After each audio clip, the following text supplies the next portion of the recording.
The samurai are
Every movement was designed to build muscle memory, to prepare the child for the day when the wooden sword would be replaced by steel.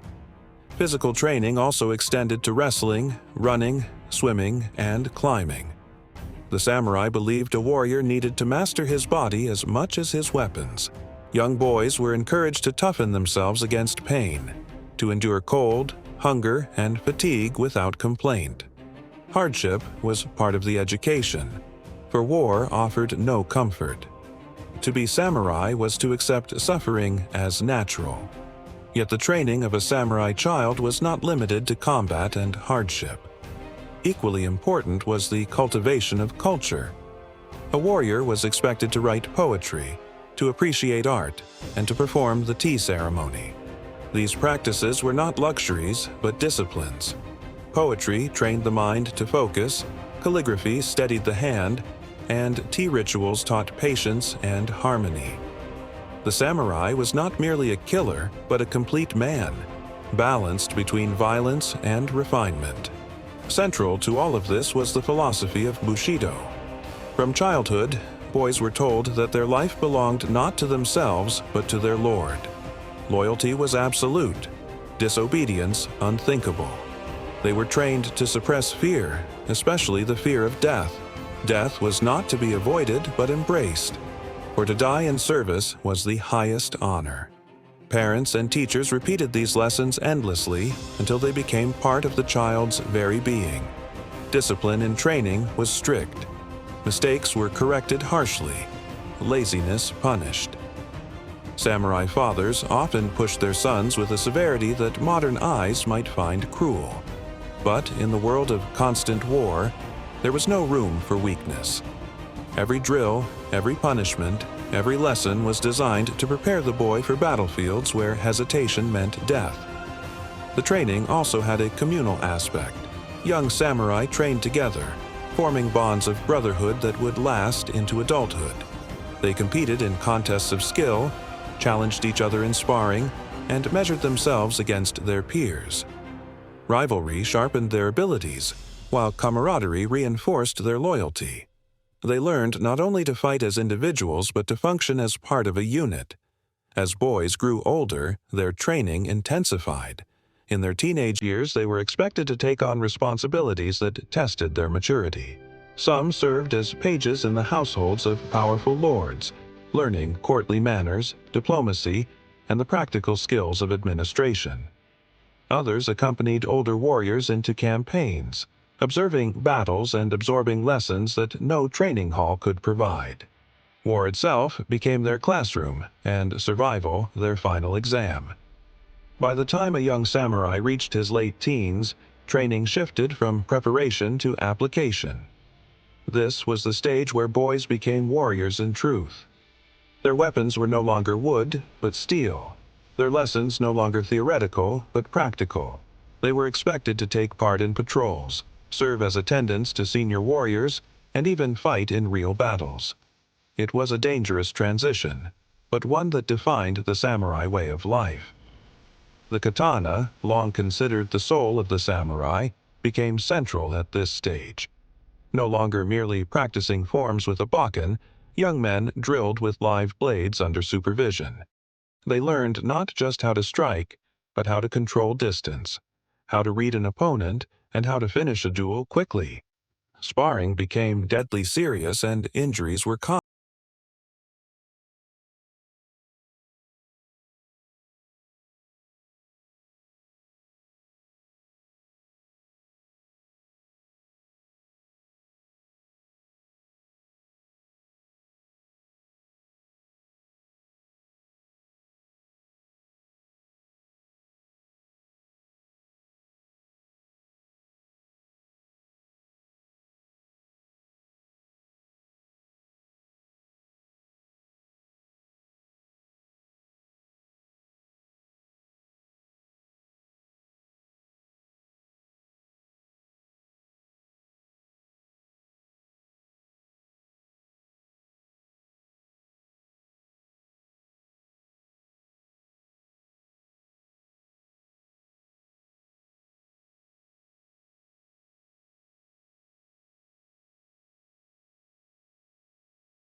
Genpuku, young samurai were expected to live by the code they had been taught since childhood.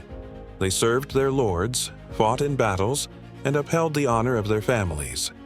Failures were punished harshly, successes rewarded with rank and land. But through it all, the foundation was training.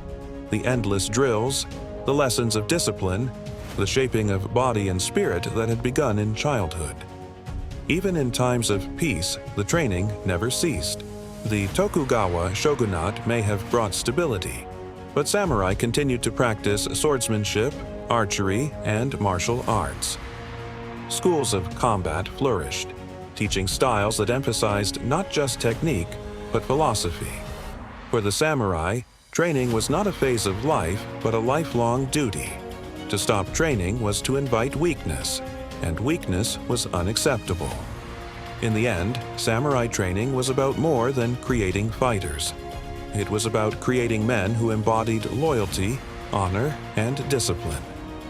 From the moment they could walk, samurai children were guided toward this destiny.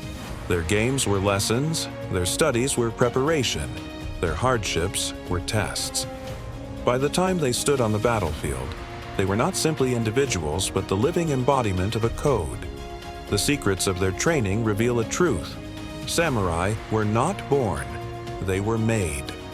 Forged in discipline, tempered by hardship and sharpened by endless practice, they became warriors who defined Japan for centuries. And though the age of the samurai has passed, the lessons of their training, loyalty, discipline, and the mastery of self, still inspire today.